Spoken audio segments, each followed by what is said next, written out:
Shalom ngibingelele iSunday School yonke bese ngibingelela umphathi wohlelo isivumo esithi uJesu Kristu inkosi.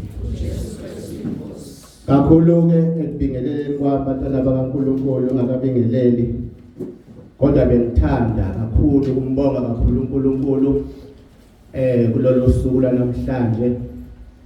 Sibonge futhi kakhulu kunobaba esingajwayele ukuthi sibe kanye nabo ubaba uDlamini. Siyabonga sibakhulu ukuthi sibe kanye nawe kulolu suku namhlanje. Siphinde futhi sibonge okaJobo kaMatshana. Siyabonga kakhulu Mondise Songwensimbi ukuba sibe kanye nawe kulolu suku namhlanje. Nabo bonke ke okungenzeka ukuthi abanye sikanye nabo laba aqalayo ukuthi baphakathi kwale ndawo. Sithanda ukuthi wonke umuntu okhona la, kungaba omncane kungaba omdala, azizwele ubukhona bukaNkulunkulu bukanye naye.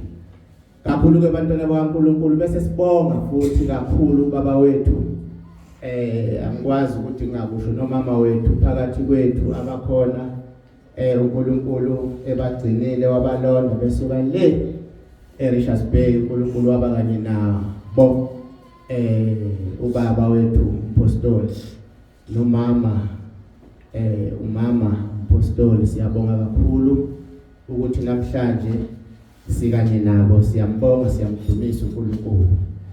Ngiyathanda ke nje bantwana bakaNkulunkulu ukuthi ukuba nginamukele kakhulu ngezwi elitholakala lapha bese ngihlala phansi encwadini. Igama lenkosi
nginamukela ngencwadi iApostle Paul ekhuluma nebandla laseKorinte. AbaseKorinte bokuqala isahluko sokuqala elithi makube kini umusa nokuthula okuvela kuNkulunkulu uBaba wethu naseNkosini uJesu Kristu. Amen.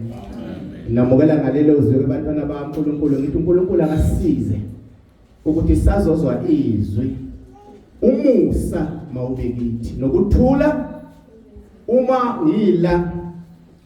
ula sithi masiphuma siubone umusa kaNkulunkulu. Uma siphuma la sikuthole ukuthula okuvela kuBaba okuvela kuNkulunkulu uBaba uJesu Kristu uyinkosi. Siyabonga kakhulu.